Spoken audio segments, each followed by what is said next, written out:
Artificial intelligence AI మీ జీవితాన్ని చిన్నాభిన్నం చేయొచ్చు. భవిష్యత్తులో మీ జాబ్కే ఎసరు పెట్టొచ్చు. వరల్డ్ ఎకనామిక్ ఫోరం WEF చెబుతున్న సంచలన నిజాలివి మరి. ఫ్యూచర్ ఆఫ్ జాబ్స్ రిపోర్ట్ పేరుతో విడుదలైన ఓ రిపోర్ట్ వివిధ రంగాలకు చెందిన ఉద్యోగులను తీవ్రంగా భయపెడుతోంది.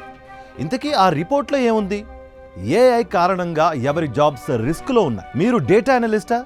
పెద్ద డేటాను చదవడం, విశ్లేషించడం, ఫలితాలు సిద్ధం చేయడమే మీ పని కదా.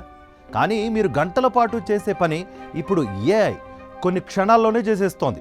డేటా అనాలిసిస్ జాబ్స్లో 87% పనిని ఏఐ పూర్తి చేయగలదని WEF నివేదిక చెబుతోంది. అటు కంటెంట్ రైటర్ల జాబ్స్ కూడా ప్రమాదంలో ఉన్నట్లుగా నివేదిక స్పష్టం చేస్తోంది. SEOకు సరిగ్గా సూట్ అయ్యే ఆర్టికల్స్, కథలకు సరిపోయే స్క్రిప్ట్స్ ఇవన్నీ ఏఐ వేగంగా రాసేస్తోంది. స్టోరీలు రాయడంలో 70% పనిని ఏఐ చేయగలదట. మిగిలిన 30% పనిని మనిషి చేయాల్సి ఉంటుంది. ఇటు డిజిటల్ మార్కెటింగ్, యాడ్ క్యాంపెయినర్లకు కూడా ఏఐతో రిస్క్ తప్పదు మరి. ఏఐ ఇప్పుడు కస్టమర్ల మెదడును అర్థం చేసుకుంటోంది. ఇంటెలిజెంట్ యాడ్స్ను డిజైన్ కూడా చేసేస్తోంది.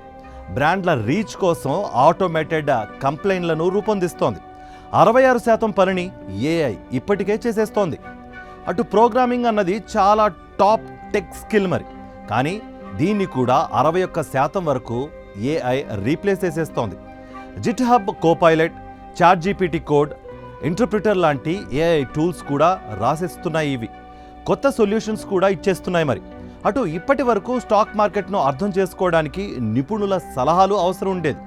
పెట్టుబడులు ఎక్కడ పెట్టాలో మానవ మెదడే తేల్చాల్సి వచ్చేది మరి ఆ టైంలో. కానీ ఫైనాన్షియల్ మేనేజ్మెంట్లో 58% పనిని ఆర్టిఫిషియల్ ఇంటెలిజెన్స్ నిర్వహించగలదని WEF నివేదిక అంటోంది. మరోవైపు ఏఐ డ్రైవర్స్, డ్రోన్స్ కూడా వచ్చేస్తున్నాయి. భవిష్యత్తులో ఇవి 35% వరకు మనుషులు చేసే పనిని చేయవచ్చట. మరోవైపు కొన్ని జాబ్స్కు మాత్రం ఏఐతో పెద్దగా ఇబ్బంది లేదట. అందులో టీచింగ్ ఒకటి.